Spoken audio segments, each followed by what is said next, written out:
Hey, yer, Yes, sir. yer. Yeah. That's my bros, man. That's my dogs. That's my dogs. Hello, everybody. Hello. Know it. Hello. You know who it is. That boy shaking. That boy jigging. We hype. We ready. Cause this is some big news. I'm not even gonna sit here and lie to you. This is the bros, man. You know, we talking all things sports. I really appreciate everybody who's been watching, man. We got some heat for y'all. Please make sure y'all hitting that like, subscribe button. If y'all like us, let us know in the comments. Share us around. Tell your friends. Tell your mama. Tell your daddy. If you don't like us, let us know. Tell us in the comments. Hit us up. Hit us on social media. We don't care. We can take it. Let us know what's popping. Anywho, Nick can't take Nick can't take it. Nick got a soft heart. Hey, no, I ain't gonna lie. Man, you can give me some criticism and feedback. I'm gonna give you some criticism and feedback right back at you. You know what I'm saying? Like, Essay. I mean, look, I just don't have a filter, so I'm just gonna have to learn how to do that. I know. Anywho, let's get to it, man. So big news around the NBA, and isn't like, correct me if I'm wrong, isn't like the preseason gonna start like in a month or 2 weeks or something like that? I think towards the end of September, the last week in September, first week in October is usually when preseason starts to hit its stride. That way, by mid-October, the regular season is starting to be, full action. You know what I mean? Opening tip-off, NBA tip-off, open week. So, You got 20 days. Hey, Yeah. dang, I didn't know it's that close. This news is bigger than it seems then. If this is that close, oh, this is huge. regular season is slowly approaching. This is huge. So the reason why I'm saying this is huge, so the question is, well, backstory, the Rockets are guard heavy right now. And obviously they're pointing towards the future. So we seen John Wall do what he do. Of course, he ended the year on another injury. It probably wasn't that severe, but honestly, the Rockets were like, bro, you might as well just sit. Like, it ain't even worth it. So they pretty much just sacrificed the rest of the season, let him sit. But that being said, they have agreed mutually, no James Harden stuff. He's not forcing his way out. They mutually agreed for John Wall to leave. So John Wall is going to get traded on a reasonable term, sir. Now with that contract, Anywho, 91. He's going to be making an insanely amount of money from the Rockets and hardly even play. They said they the question is, where is the best landing spot for John Wall? JT, I want to go to you first. What you got? It's a trade they should have done last year. It's for your boy, Ray. It's for your boy, Mr. Lefty, in Philly. That's not a bad destination, man. Trade him to Philly. Ben don't want to play for them, and they don't want Ben, obviously. And B says he wants him, but we know deep down he kind of don't. And I feel like John Wall and Rockets, they have an understanding, like, bro, it's the end of your career. We're going to help you get to where you want to go. You want to play for a contender? We'll see you to one. If you go to the East, he definitely going to help them be a contender if he's healthy. That's the problem he had the past few years. They got a team stacked enough to like make up for that as long as he doesn't take a significant injury. But the way Philly set up, it's not a bad fit. Because Embiid can shoot. John Wall, I mean, he shoots more than Ben Simmons. And that's all they want. And John Wall is going to attack that rim. John Wall is really aggressive. He had to have a jumper now. John Wall's working on a jumper. He doesn't have the best one, but better than Ben Simmons. He's better than Ben Simmons. He's gonna take the shot. And think about him and Embiid. I feel like it may start off because preseason coming up, season starts in less than a month. Yeah. So they will have to make this trade kind of soon so they can get working training camp preseason. If the Sixers really want to make this move, and Darren Morey, former Houston Rocket GM, he might make this move. They held on trading Ben Simmons for Harden. Ben Simmons don't want to be there. I think this is their second chance in making a trade to get Ben out of there. It's now or never because no one else got to take him. They blew it. They blew it with that one. They could have got James Harden. They blew it. Because James Harden was considering them too. They blew it. Oh, that was option 2. They blew it. Harden Embiid combo. I'm not gonna say over the hump, but it sounds nice on paper with their shooters. you already can't guard him. Embiid can get any shot he wants against any defender in the league. He can get whatever he wants. And not to add in, they had that white knight Tobias Harris, who can get a bucket at dang near any point that he wants as well. And they got Tobias Harris playing at an elite level alongside with Embiid and Harden.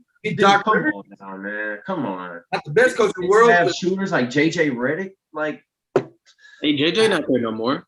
Well, no. I'm just saying at the time. You know what I'm saying? Like at the time, like they would have had JJ. They would have had more shooters. You know, granted, you know, now that he's not there, but you know, they would have had those pieces still there with that trade going down. For sure. Yeah. But if I pick a second destination, if it's not the Sixers, if it's a Team West, it's an underdog. They might not make the trade because they're in the same division. Maybe the Pelicans. Maybe the Pelicans. Are they a contender though? Not he might his contract ain't gonna help him out. Contenders can't afford him.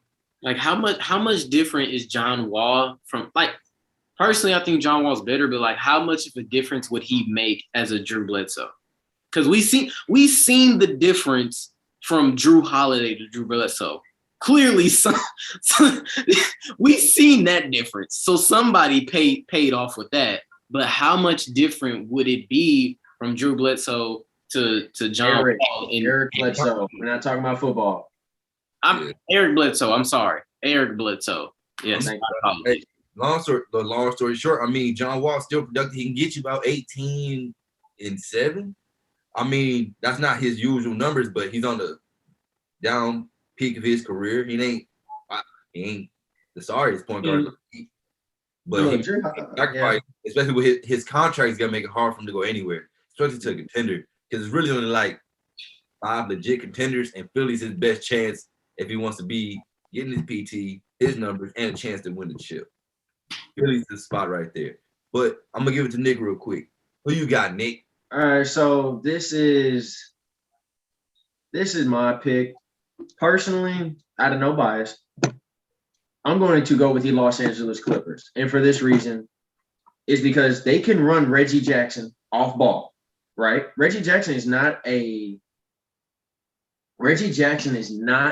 ball dominant point guard. He can create his own shot. He can get people involved. You give the Clippers an explosive player like John Wall alongside with Kawhi Leonard and Paul George, that can be dangerous. That can be very dangerous. And they have a good playing big man in Zubac, in Ibaka, and they have Terrence Mann, who's emerging as a great 6-man. They have depth. And if you add a person like John Wall to that team, that is very scary. But the question is, though, like JT said, his contract. His contract will make it very hard for him to get to that destination just because of how much money is involved and how much they're already paying those big players in Los Angeles. But Los Angeles is a big market. They are one of the biggest basketball markets in the league, probably behind New York, right? But Los Angeles is probably the biggest basketball market in the NBA now. They might have the money, they might not. They might be able to work something out. But the Clippers, I think that will put them over the hump and give them a legit shot of beating a team like the Lakers or the Suns. I just think that the Clippers will be a good fit, man. They have he can get everybody involved. Like, you know, I know PG is kind of the one who really kind of runs the things on offense, like as far as facilitating. And, well, I mean, obviously scoring-wise, it's Kawhi. Scoring-wise, it's Kawhi. But, I mean, facilitating, kind of getting everybody involved, kind of being that. Run their offense. They did not have a point guard. Well, that's what I'm saying. Like, I think if you give that team John Wall, like a solidified point guard, and he doesn't even have to play the whole season for them to stay afloat. They can win games without him. He's not even required. 30 games. That's what I'm saying. Like, they don't need him to play the whole 82 games. Even if he can play half the season and give that team an extra lift and get them into like the top 3 in the West, that'll help. And then when it comes down to playoffs, we don't know what John Wall is capable of. John Wall is capable of putting up 25, 30 points, 7, 8 assists. John Wall made the playoffs. Now, John Wall made the playoffs with the Wizards, kind of, you know, back when 2014, 15. 2017. Yeah, they had a couple playoff runs because I remember they ran into my Boston Celtics and, you know. Beat them. Yeah, and, you know, Paul Pierce was on that squad as well. Like, the Wizards had a couple playoff runs. And we know that John Wall and Bradley Beal were the face of that team. And obviously they needed way more help than what they got. But I think John Wall can make a significant difference to that Clippers team and put them over the hump to be a top contender in the West. Nick, hold on, JT. I have a question for him. Then I'm gonna pass to you, JT. Nick, do you think? And I want you to answer this as honestly as possible. One, we were just talking about Eric Bledsoe. He's with the Clippers right now. So like, what do you do with Eric Bledsoe? One, and two, rumors. We never know what Kawhi's thinking, but rumors is if they don't win this year, Kawhi could bounce. They literally just made the conference finals. Do you think John Wall, if healthy, can be that piece that gets them there? I think so. I think so because now you can take a little pressure off of PG and Kawhi Leonard because obviously all the attention last season in the playoffs was on PG because Kawhi was out. PG absolutely balled. He did his thing. He did everything he could. Now with Kawhi coming back healthy, and you add a piece like John Wall, dude, that can really put them over the hump. That can increase their scoring. That can get the pace of their offense moving a lot quicker. It can prevent a lot of isolation ball that the Clippers like to run. I know PG likes to kind of do iso ball, swing and kick. Kawhi's a very isolated offensive player.